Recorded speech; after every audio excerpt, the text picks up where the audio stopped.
Olá pessoal, sejam muito bem-vindos a mais um Mandicast. O Mandicast, o nosso programa aqui da Faculdade São Leopoldo Mandic, no YouTube e nas mídias sociais.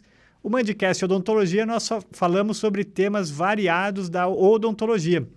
E hoje, seguindo na nossa linha, nós vamos falar com aqui o professor Fabiano Capato Brito, a quem eu agradeço muito. Obrigado, professor. Muito obrigado pelo convite, Marcelo. Grande prazer. Legal. Nós vamos falar sobre reconstrução e expansão óssea, uma técnica inovadora, bastante diferenciada para implantodontia, para casos complexos na implantodontia. O professor Fabiano é especialista em cirurgia bucomaxilofacial pela PUC, especialista e mestre em implantodontia aqui pela São Leopoldo Mandic e doutor em farmacologia e anestesiologia pela Unicamp. Então, muito bem-vindo, Fabiano. Acho que a gente podia falar assim, quais são essas técnicas de reconstrução e expansão, quais são as novidades que elas trouxeram para a implantodontia, para a cirurgia como um todo?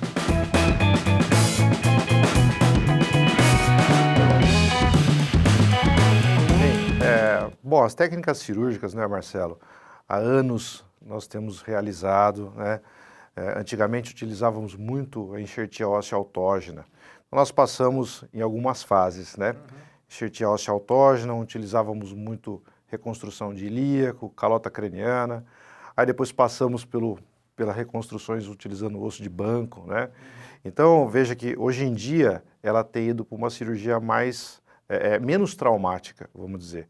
Uma técnica mais precisa, onde envolve mais biomateriais, membranas, enfim. Então, a gente tem pensado cada vez mais, né, na reabilitação em situações menos traumáticas possível, né? Então, antigamente vai remover o osso autógeno, tem que tirar de um lado para o outro, né? Então, envolve um grau cirúrgico muito grande, né? Sim, uma morbidade para o paciente também, né? Exatamente, Então, essas técnicas de reconstrução e de expansão óssea, elas visam também diminuir o uso de osso autógeno. Sem dúvida, é importante utilizar. Eu acredito assim, principalmente quando nós queremos ter uma reconstrução, um ganho vertical, né? É importante a gente utilizar uma enxertia autógena associada.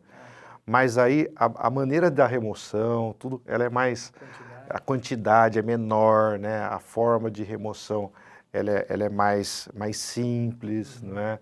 Então, é um pouco diferente, né? Tem mudado isso com o tempo. Quais são essas novidades, essas alternativas para reconstrução e expansão óssea? Veja, a gente pode associar alguns materiais, né, como a piezocirurgia, que a piezocirurgia envolve a utilização do equipamento, né, que ele tem um trauma cirúrgico praticamente zero, tá? Não só com isso, né, que ele envolve uma precisão grande, mas também utilizando materiais que hoje têm uma melhor promoção óssea, né? Mesmo a utilização do PRF, que tem nos ajudado nessa melhoria, né? Então, tudo vem agregar um pouco mais para dar um resultado de melhor qualidade, eu tenho sentido, sabe? E quais são as situações clínicas que o cirurgião, né, o implantodontista, ele opta por essas técnicas?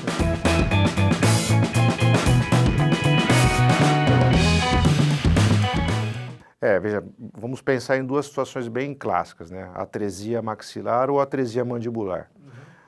São diferentes, né? Porque o osso maxilar, né, ele é um osso mais esponjoso, então ele aceita, por exemplo, uma técnica de expansão de uma etapa, dependendo do nível ou do defeito ósseo, por exemplo, se é um defeito ósseo horizontal, aceita um pouco mais só membranas e biomateriais, né?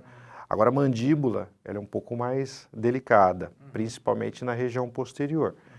Aí se eu pensar na técnica de expansão, o ideal é trabalhar em 2 etapas, não é? O que significa 2 etapas? Seria mais ou menos assim, por exemplo, uma etapa eu colocaria os implantes associados à expansão e à reconstrução óssea, tudo no mesmo ato cirúrgico, né? Então, se eu tenho uma atresia maxilar, vamos supor, então eu freso, coloco um implante de menor diâmetro, associo à reconstrução.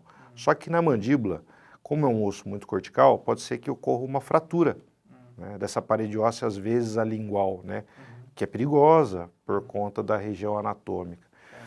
Então é preferível com que você faça uma primeira cirurgia de abertura para se descolar esse tecido e realizar um recorte, para num segundo tempo, quando esse osso está em fase ali de maturação, eu realizo a expansão.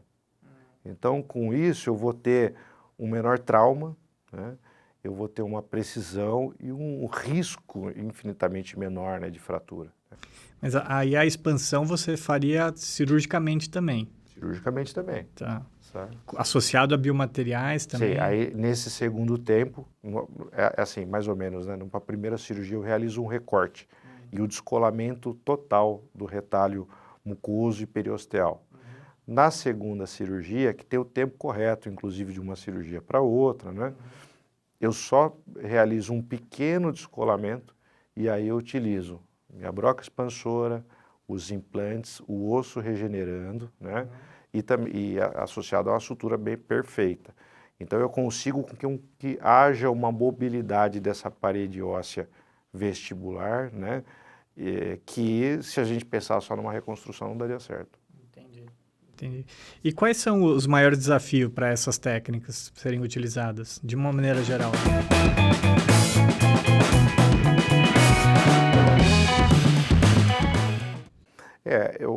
O desafio é assim, é o resultado a longo prazo, né?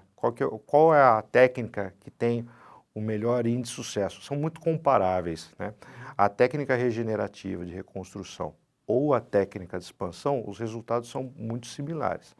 Então eu vejo assim, o importante é que o implantodontista ele se adeque bem à técnica que ele está habituado, né? Às vezes o colega ele vê um caso clínico, um congresso ou no Instagram, né? E quer tentar fazer, mas necessita de um aprendizado, necessita de um treinamento hands-on e ver se aquela técnica se adequa à mão dele, né? Então esse é o ponto principal entre opção na escolha, né? Porque a diferença entre a expansão, a escolha dessas duas técnicas de expansão ou de reabilitação, de reconstrução, depende do caso também, mas também depende do cirurgião. Exatamente. A split crest, essas técnicas todas, né? A split crest você precisa de um osso medular para realizar a expansão. Então, no mínimo ali, você vai precisar de 3 milímetros a 4 milímetros de espessura. Coisa que às vezes se é menos do que isso, né, você precisa fazer a reconstrução, não tem jeito. Esse é o ponto limitante, né? E outra, a altura óssea também, porque às vezes a altura óssea ela é muito, muito pequena, então você precisa fazer a reconstrução. Então, na verdade é assim, é o que eu resumo a técnica de expansão, né? Quando você está na dúvida entre fazer uma reconstrução ou só instalar o implante com a regeneração, ela cabe. Então, é aquele caso da dúvida, né? Que a gente recebe uma tomografia, às vezes, de um aluno, quando gera dúvida, você pode pensar nela, né? Entendeu? Então, é interessante, né? E é uma técnica que a gente escreveu, inclusive, um capítulo recente de livro, que mostra essas duas situações, a diferença entre maxila e mandíbula, né? Que é bem importante, né? Então, e assim, a educação continuada, né, do cirurgião ou do implantodontista também é importante para ele, por mais que ele já esteja habituado em fazer eventualmente a implantodontia no consultório, às vezes algumas técnicas como essas que você nominou, é importante ele ter um treinamento antes para não fazer uma má escolha e nem fazer de uma forma errônea o procedimento, né? Sem dúvida. Eu vejo assim, quando eu comecei a fazer, né, eu não acreditava muito em algumas limitações que eu tinha e outra, é uma limitação pessoal, outra limitação óssea, né? O que você consegue ou não expandir, o que vai expandir ou virar uma fratura, né? E foi um momento em que, na ocasião, né, eu levei alguns alunos, inclusive da Mandic, para Miami, nós fizemos um treinamento em cadáver, foi ali que eu entendi o processo cirúrgico, né? E comecei a manipular dentro da minha técnica, né, da habilidade, essa importância em fazer 2 tempos, né? Então, hoje eu consigo ter um pouco mais de segurança nisso. É importante quem queira fazer treinar, né? Então, a gente faz alguns treinamentos. E o treinamento é assim, né, Marcelo? Às vezes, é só para quem tem muita experiência? Não, eu acredito que uma técnica cirúrgica ideal é aquela técnica cirúrgica que ela é boa para mim e para eu ensinar para você, né? Claro. Meu aluno que não tem, às vezes, o mesmo nível, às vezes o aluno que está começando, né, a implantodontia. mas tudo é treinamento.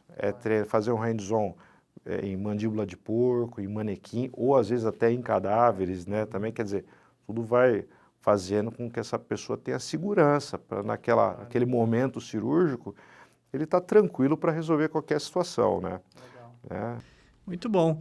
Olha só, pessoal, vocês viram aqui o professor Fabiano Capato, que é professor aqui da São Leopoldo Mandic há muitos anos, coordenador dos cursos de especialização. Até ele ali também sempre volta para aprender, para melhorar, para ensinar da melhor maneira os nossos alunos. Então, o aprendizado ele vai para a vida inteira. A gente nunca pode parar de estudar, achar que está pronto. Isso serve para todas as áreas. E se você gostou dessa nossa conversa, quiser saber mais sobre essas técnicas que o professor descreveu aqui, nós temos cursos, ele ministra cursos sobre essas técnicas, além das especializações em implantodontia que ele coordena. Fique ligado. Muito obrigado, professor. Muito obrigado, Marcelo. Pelas explicações. Obrigado pelo convite. Sucesso. E se vocês gostaram da nossa conversa, deixa o nosso like aí. Não esqueça de se inscrever no canal do YouTube da Faculdade São Leopoldo Mandic, apertando o sininho lá para receber as notificações todos os dias, todas as terças-feiras, aliás, às 19 horas, um novo episódio está no ar. Um abraço.